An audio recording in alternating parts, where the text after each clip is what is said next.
Emily, seated at her small kitchen table in Queens, was surrounded by a sea of overdue bills and job rejection emails.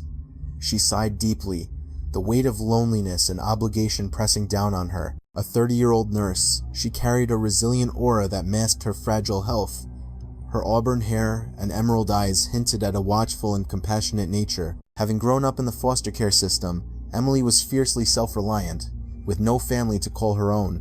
"I have to find a job now," she whispered, scrolling through online listings. Recently, she had been experiencing dizzy spells. Her physical condition was deteriorating, and she lacked the funds for her own medical care. Finding work was critical. Suddenly, as if in answer to her prayers, her phone rang with an unknown number. Hopeful it was a job opportunity, Emily answered. A crisp, female voice on the other end introduced herself. "Good afternoon. My name is Eleanor. I require a nurse for my husband, and your name came highly recommended."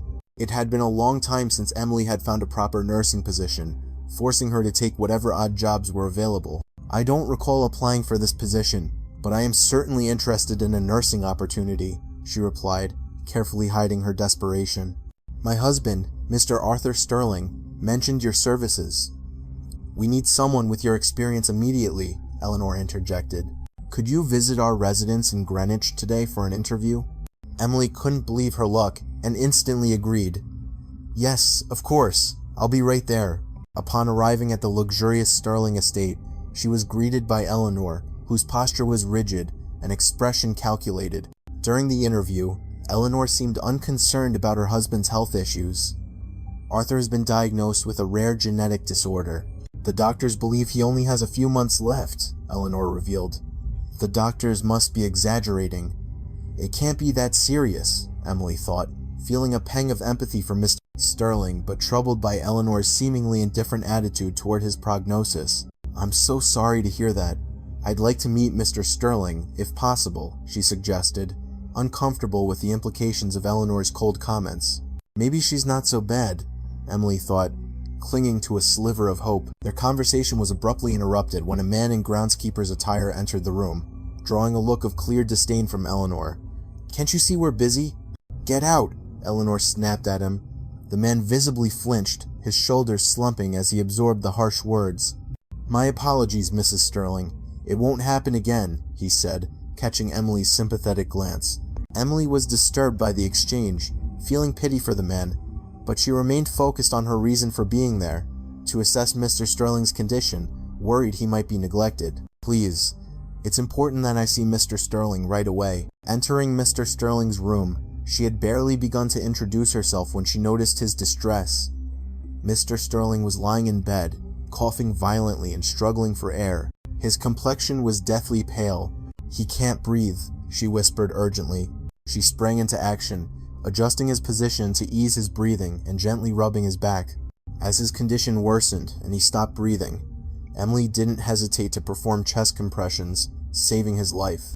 As he began to take shallow breaths again, she breathed a sigh of relief, grateful she had intervened in time. "Are you feeling better now?" she asked, her voice laced with concern. Mr. Sterling managed a weak, grateful smile. "Your hands are a blessing." "Thank you," he replied softly. Noticing his frail appearance and pallor, Emily wondered if he was being properly cared for. "I'm feeling better now," he assured her, his green eyes, so much like her own, looking intently at Emily, thankful for saving his life. "He looks malnourished. Is she not feeding him properly?" she thought, a seed of doubt about Eleanor taking root. "I'm so glad to hear that, Mr. Sterling," she said, smiling back at him. From the doorway, Eleanor watched her, her annoyance palpable.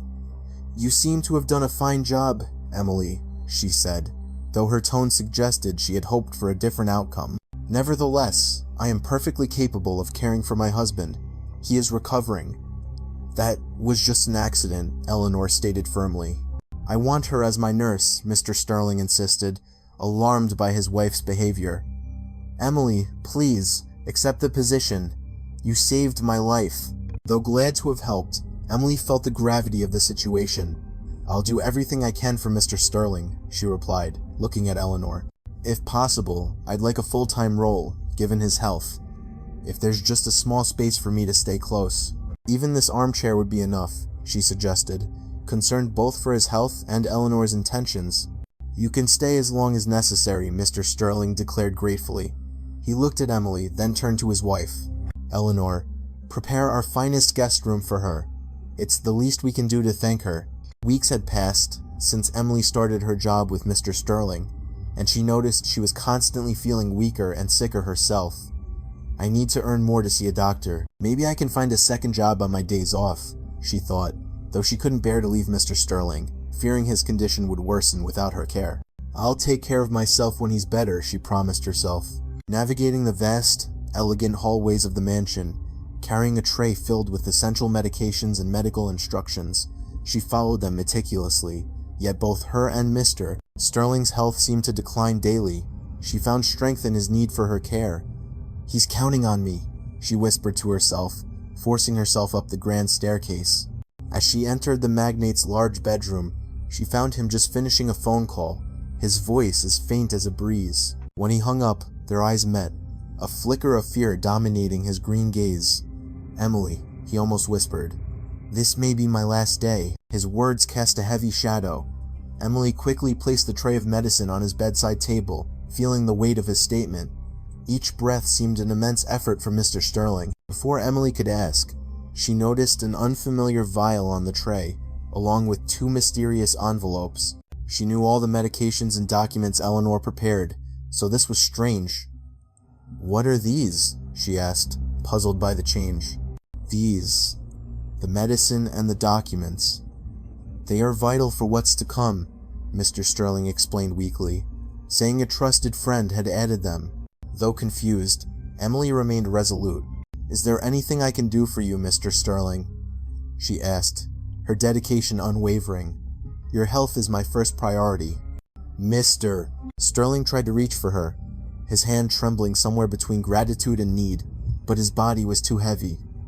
Emily, you've been a light in my darkest days, but I have one last request, he said, his voice thick with emotion.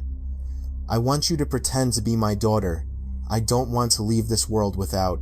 His words were cut off by a violent coughing fit that sent Emily rushing to his side. Please, he struggled, the strain visible on his face.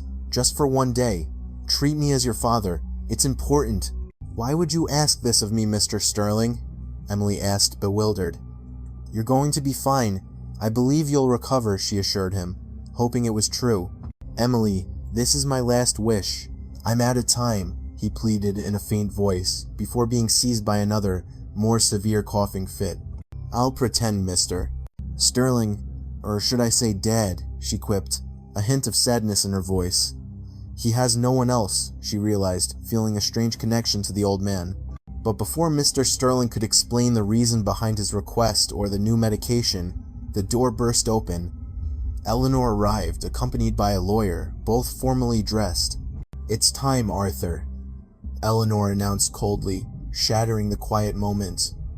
You need to sign the new will. I've brought the lawyer to ensure everything is in order, she stated curtly. Emily, sensing the escalating tension, stepped back, her eyes still fixed on Mr. Sterling, filled with unanswered questions. Is this why he asked me to pretend? To avoid signing these documents? She wondered, but before she could process what was happening, Mr. Sterling's coughing worsened, and he gasped for air. Eleanor, seemingly unfazed, focused on her goal. Arthur, you must sign this now. It's crucial, she insisted, pushing the documents toward him. With his remaining strength, Mr. Sterling faced Eleanor, a look of understanding and profound sadness in his eyes. Eleanor, even now, is this all that matters to you? He asked, his voice filled with hurt and disappointment. Emily felt a wave of dizziness. I can't faint now, she thought, her focus snapping back to Mr. Sterling's condition. The monitors by his bed began to sound alarms, his heartbeat turning erratic, a terrible sign of impending danger. What's happening? Emily cried out, alarmed, as she rushed to his side, momentarily forgetting her own needs. Eleanor, sensing the critical situation, leaned over Arthur and insisted, It doesn't matter. He has to sign now, pushing him despite the blaring alarms. Mr. Sterling, with his last ounce of strength, tried to lift his hand toward the paper, but his consciousness faded and his eyes closed. "Eleanor, he managed, before his hand fell limply and his head slumped, unconscious. Emily immediately ran to get the life-saving equipment, her nursing instincts taking over. "He's in cardiac arrest," she shouted, a mix of concern and regret in her gaze as she looked at Eleanor. This could have waited. He needs help now, but Eleanor's decisions had already put Mr. Sterling in a perilous situation, and now Emily faced a desperate fight to save him. A single thought consumed her: I have to save him. As Emily focused on resuscitating Arthur, Eleanor intervened, pushing Emily's hands away. The equipment fell to the floor and shattered. "Get out! This is your fault. He was fine until you came along," Eleanor screamed, shoving Emily out of the room. Despite Eleanor's harsh command, Emily, filled with duty and desperation, remained by Mr. Sterling's side. "I have to do this," Emily said firmly, more to herself but loud enough for Eleanor to hear. Her voice was steady against Eleanor's emotional onslaught. "Mr. Sterling was dying," Emily realized, but she couldn't let that happen. Her hands trembling, she grabbed the unapproved medication, a desperate move. "Mr. Sterling, please, just hold on," she said softly, hoping her words could reach him. Eleanor stood by, stunned by Emily's audacity. "What are you doing? Let go of my husband," Eleanor commanded, her tone a mix of fear and fury. But Emily was undeterred, her full attention on Mr. Sterling, the owner of a major pharmaceutical company who should have had access to better treatments. In a last-ditch effort, Emily administered the injection. Every second seemed to stand still as she performed the act, a gamble for his life. She watched him, hoping for any sign of recovery to justify her decision. But the hoped-for improvement didn't come. Instead, his condition worsened. His breathing grew even weaker, his skin ashen. "This can't be happening," Emily whispered to herself, her heart heavy with her decision. "I just wanted to help," she murmured, as she pressed the emergency button she had previously suggested to Mr. Sterling for such situations. Despite her husband's deteriorating health, Eleanor confronted Emily with cold fury. "You couldn't even get him to sign those papers. You've done more than enough. Get out of my house," she said without hesitation. Overcome with immense regret, Emily heard Eleanor add coldly, "Security will see you out," before she exited the room with her lawyer. Left alone with Mr. Sterling for a brief moment, Emily quickly hid the envelopes inside her uniform before Eleanor returned. "Hang on, I'll find a way," she whispered to the struggling man. A moment later, a security guard arrived and escorted her out. As she tried to suppress her emotions, a sudden dizzy spell hit her. Each step felt heavy. "Hurry up," the guard ordered. In her mind, Emily lamented, "I just wanted to help him." Before she knew it, the guard shoved her, causing her to fall onto the driveway. She lay there, weak, the world spinning around her as the guard left her and went back inside. Emily pushed herself up, using the lawn for support to keep from fainting. It was then that the groundskeeper rushed to her side, asking with concern, "Are you all right?" His gentle tone was a stark contrast to his rough appearance. "It's Mr. Sterling." "He's getting worse," Emily replied, grateful for the groundskeeper's support as he helped her stand. She heard a siren in the distance. The ambulance was coming for Mr. Sterling. She became resolute. "I have to get to the hospital," she whispered to herself. She knew Eleanor wouldn't allow her to ride with them, so she headed for the taxi stand, despite her dizziness and extreme fatigue. She had been feeling unwell for weeks, but she couldn't give up now. Inside the taxi, she leaned back, trying to gather her strength, and checked the pocket of her uniform where the folded envelopes were. "I hope there's something useful in here," she prayed silently as she opened one. To her shock, she discovered it was a positive paternity test, stating that Mr. Sterling had a child he didn't know about, a child who shared the same rare disease that afflicted him. There were no details on the child's whereabouts. Who could it be? She wondered anxiously. Arriving at the hospital, she rushed to the reception desk, breathless and filled with worry. "I need to see one of your patients. His name is Arthur Sterling," she said desperately. The receptionist replied with a look of professional sympathy. "Only immediate family can visit him right now." Facing a moral dilemma, she remembered Mr. Sterling's last wish to treat him like a father, so Emily pretended. Holding the paternity test, she said, "I'm his daughter. This document proves it. I need to see him immediately. handing it over as proof. Luckily, the document didn't specify the child's gender. The receptionist glanced at the papers and nodded, leading her down the endless hospital corridors. Walking behind the receptionist, each of Emily's steps echoed her internal doubt. Am I doing the right thing? She asked herself, feeling the weight of her deception. But her commitment to helping Mr. Sterling in his time of need strengthened her resolve. When they reached his room, she was gripped by fear of what she might find. She took a deep breath before entering, and was met with the image of a frail Mr. Sterling, surrounded by machines keeping him alive. Every beep was a reminder of his precarious situation. Emily approached the bed, where a doctor was writing on Mr. Sterling's chart. Her voice was soft as she introduced herself. Mr. Sterling, it's Emily. I came as soon as I heard what happened. She took his cold hand in hers and forced a smile as she remembered her promise to act as his daughter. She turned to the doctor with a heavy heart, inquiring about Mr. Sterling's condition, maintaining her charade. I'm his daughter. Can you give me an update on his condition? She asked, with a forced confidence in her voice. The doctor's reply was grim. Mr. Sterling is in a deep coma. It's unlikely he will make it through the day, the doctor said, each word a blow to Emily's heart, deepening her sorrow in the face of life and death. She requested a private moment. Could I please have a few moments alone with my father? She asked, moving closer to the bed. Once the doctor left, Emily sat in a chair near Mr. Sterling, overcome with emotion. She let her feelings pour out, her voice trembling. Mr. Sterling, I remember my promise. I'm here now, as your daughter.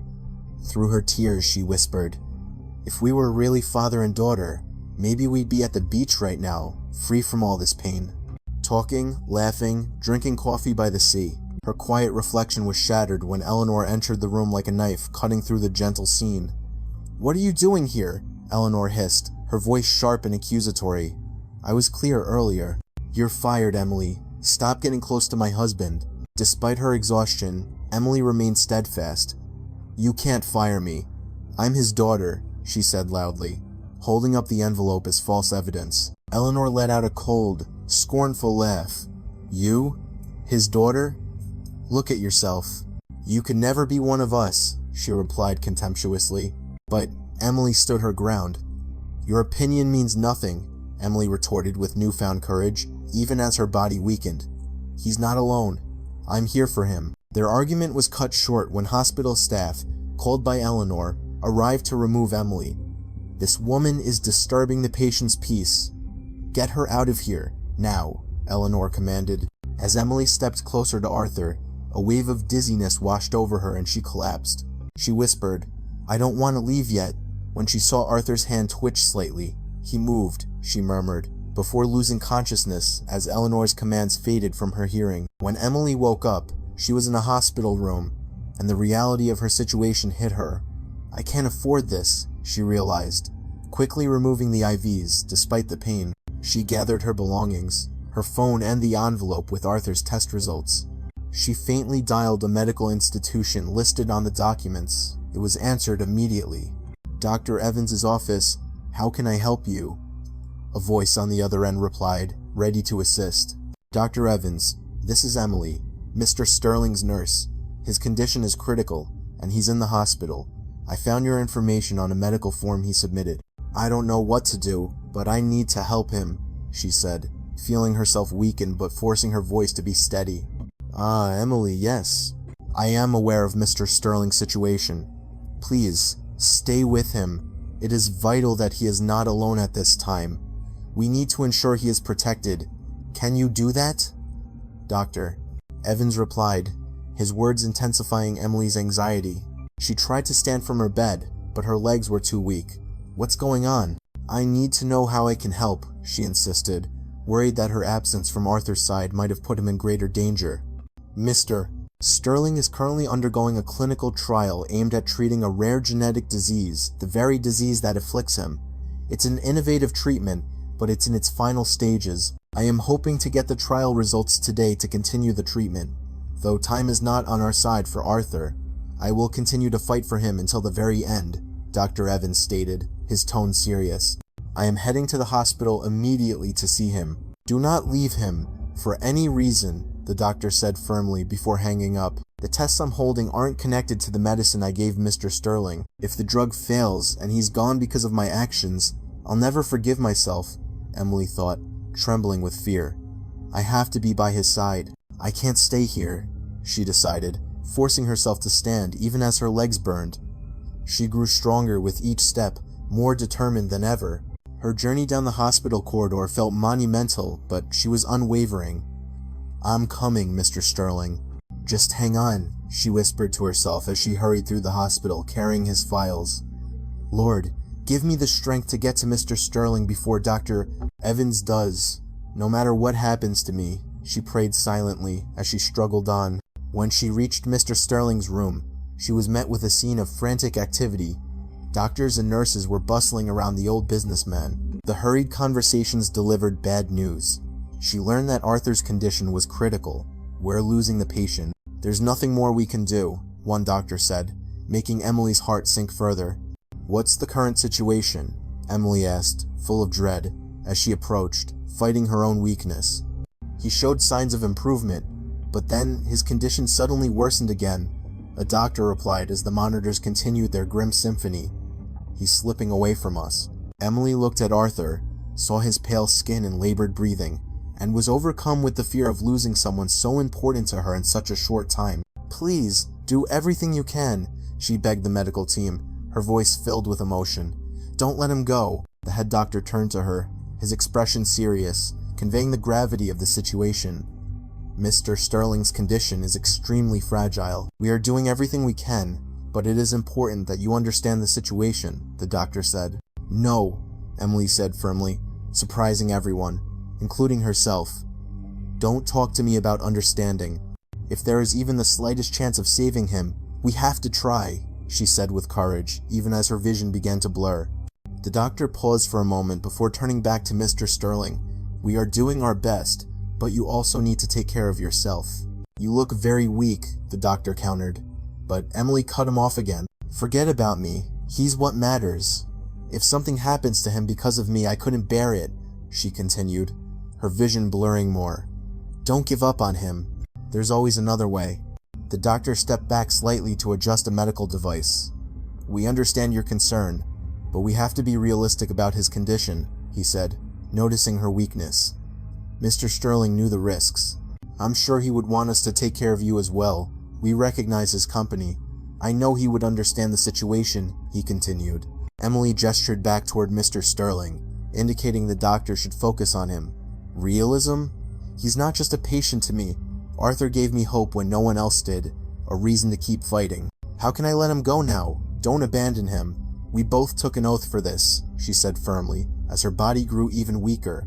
As her own condition deteriorated from lack of medicine, Emily felt an overwhelming wave of dizziness. Her last thought before finally losing consciousness was a plea. Please, save him. A few days later, Emily awoke in a different hospital room, slowly opening her eyes to a blinding light. Where am I? What happened to Arthur? She wondered, realizing this wasn't the hospital she had gone to for him. They probably realized I couldn't afford the care at that hospital, she thought. Her mind raced as she recalled the events before she fainted. Wherever she was, she felt a sense of relief as the pain in her muscles had vanished. It was now easy for Emily to stand, and she felt a new strength in her body, completely pain-free. Feeling good, she pressed the call button for a doctor, while looking around for any medical staff. A familiar gentleman entered and smiled broadly upon seeing her awake. Emily, it's good to see you're awake. I'm Dr. Evans, he introduced himself as he approached her bed. I work closely with Arthur as his doctor and pharmaceutical colleague. We spoke on the phone before. Arthur, how is he? I need to know, she asked, her voice filled with concern. The man smiled reassuringly. You will know everything soon. Your primary doctor is on his way, Dr. Evans said, trying to calm her. But Emily's anxiety only grew. I cannot express my gratitude enough for what you did for my friend Arthur. Your own health was compromised to care for him.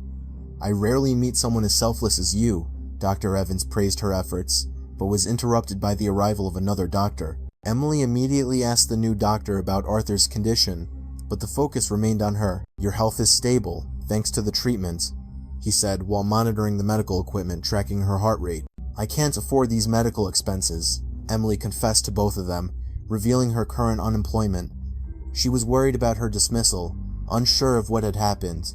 She remained hopeful that Arthur was well, and that another nurse was providing the same compassionate care she had. Dr. Evans provided reassurance. You don't need to worry about the costs. The Institute will cover them as a token of gratitude for your dedicated service to Arthur. As for work, I have something to show you when you're discharged, he said, piquing her curiosity. Though hesitant to hope for immediate employment, especially since Eleanor was unlikely to give a good recommendation, she resolved to face life's challenges after a few certification exams. After she was discharged from the hospital, Dr. Evans drove her to Arthur's home. Did you bring me here to get my things? She asked, before facing the house that had been her sanctuary during her ordeal. No, someone is waiting inside for you, Dr. Evans revealed with a smile, adding that he had a project to attend to at the Institute. After thanking him and saying goodbye, Emily entered the mansion with a mix of excitement and trepidation. She opened the living room door and froze when she saw Arthur standing there, greeting her with a smile. I can't believe it, she exclaimed happily. Thank God, she prayed, amazed to see her patient in good health. How did this happen? She asked, as Arthur approached. Throughout her service, she had never seen him walk. He was always bedridden due to a severe condition. It's amazing to see you walking, she said joyfully, watching Arthur with pure happiness as he drew near.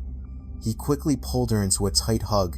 Emily, you saved me in more ways than you know, but there are things you don't know yet, he said, his voice firm and full of conviction. I couldn't tell you everything right away. I'm sorry, Arthur admitted, his eyes showing a mix of emotions. Emily, surprised by the depth of his gaze, stepped back slightly. Why does he seem so troubled? She wondered silently, before offering a calming smile. Please, tell me now. I'm trying to piece things together, but there are so many unanswered questions. Who is your child? Did you save her too?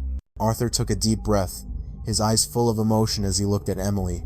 I have a daughter, he revealed, his voice trembling slightly. I didn't learn her identity until my health had severely declined. The test results took a long time, but yes. I saved her, he said, and Emily sighed with relief. She smiled at him warmly. I am so grateful to see her healthy and smiling back at me, he finished. His words sent a wave of shock across Emily's face, her expression showing dawning wonder as she struggled to comprehend the reality of his words. What did you just say? She asked, her voice choked with emotion. I thought I misheard you. With a gentle smile, Arthur clarified, You are my daughter, Emily. You yourself are my child. His voice was a mix of joy and deep sincerity as he hugged her tightly again. Me? How did this happen? Emily asked, as tears began to stream down her cheeks. Are you referring to the role you had me play as her? She asked, afraid it might be a joke, as her most cherished dream had always been to have a family. Arthur's smile turned sad. You are indeed my daughter, Emily. I had you play that role because I thought my end was near. I didn't want you to find out you had a father only to lose him immediately. I learned about your dreams when you were in the foster system, to find your father. I couldn't bring myself to confess the truth while I was on the brink of death. For that, I am sorry. The truth of her father's words slowly sank into her heart, each sentence unlocking feelings she had long suppressed. And my mother? She asked, her voice trembling as tears continued to flow. What happened to her? Why didn't you know you were my father? Arthur lowered his eyes, sadness filling his reply. Your mother, unfortunately, never loved me. We were married, but she was never happy. She left to be with another man without a word. I didn't know she was pregnant with you when she left me. If I had known, Emily, our lives would have been so different. She left you at an orphanage after you were born, and passed away not long after. Emily sobbed, mourning the story of her mother and the life that had been lost to her. Now she had a father, a real father. Arthur stepped closer and hugged her tightly. Finally, I have a family. I must be thankful every day for this miracle. Nevertheless, Emily's mind was still full of questions. How did you find out? Arthur's expression grew serious, as if a heavy weight was upon him. Eleanor, upon learning of my illness, began to research to see if there could be any other heir to my estate. She discovered you, but kept it from me. One time when I went to pick up medication, I saw your photo. You looked so much like your mother in her youth. so I immediately felt a connection. I hired a detective to find you. Although I wasn't sure of our connection, I hired you, afraid you might also be suffering from the same illness, all alone. Eleanor objected to hiring you, probably afraid I would find out the truth. It took me a while to realize her secrecy was not for my protection, but for her own self-interest. She wanted to get rid of you, but I wouldn't allow it. While we waited for the DNA results, I didn't notice that you too were suffering because you were hiding your illness to take care of me. Arthur paused, tears welling in his eyes. Emily looked at the floor, her cheeks blushing with shame. I didn't mean to cause you any worry, she whispered softly, feeling his concern. You are a blessing in my life, Emily, but I also wish to know every part of your life. In recent events, I instructed my medical team to focus on finding a treatment to preserve your health, rather than running tests to confirm our relationship, because it seemed a small matter in my eyes. You were already my child, a part of my family, Arthur said, smiling. I took care of him as if I was certain he was my father. Emily recalled the days she had lovingly cared for Arthur, happy to help. Arthur's expression turned serious as he laid out the truth for his daughter. By the time the results came, it was too late to discuss the DNA findings without it being overshadowed by the fear of my death. Moreover, the tests also revealed that Eleanor was poisoning me to worsen my condition and claim my fortune. Arthur wiped his eyes, steeling himself for the weight of his next words. Eleanor's actions broke my heart, but they strengthened my determination to protect you, my true heir. Emily, still trying to embrace the revelations, felt a mix of emotions. Relief at understanding her origins, and anger and sadness at Eleanor's betrayal. What do we do now about Eleanor? Arthur faced Emily, his eyes burning with determination. Dr. Evans took blood samples while I was recovering in the hospital, so we have evidence of Eleanor's wrongdoing. Her lawyers are ready to concede. Oh, yes, the treatment, Arthur replied with a hopeful smile. Our team succeeded in developing the cure. It was part of the trial that saved you. I knew my life wouldn't last much longer, but taking it prolonged my life. My daughter, we are healed, Emily. A new chapter awaits us. Emily's heart filled with joy and relief. This is wonderful. So there's hope for both of us? She asked, smiling through her tears.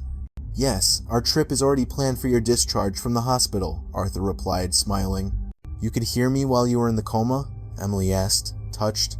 Yes, my child. I will make sure we make the most of our day at the beach, and many more in the future. Emily's eyes shone with gratitude and love. Thank you, Dad, for everything, she said with emotion.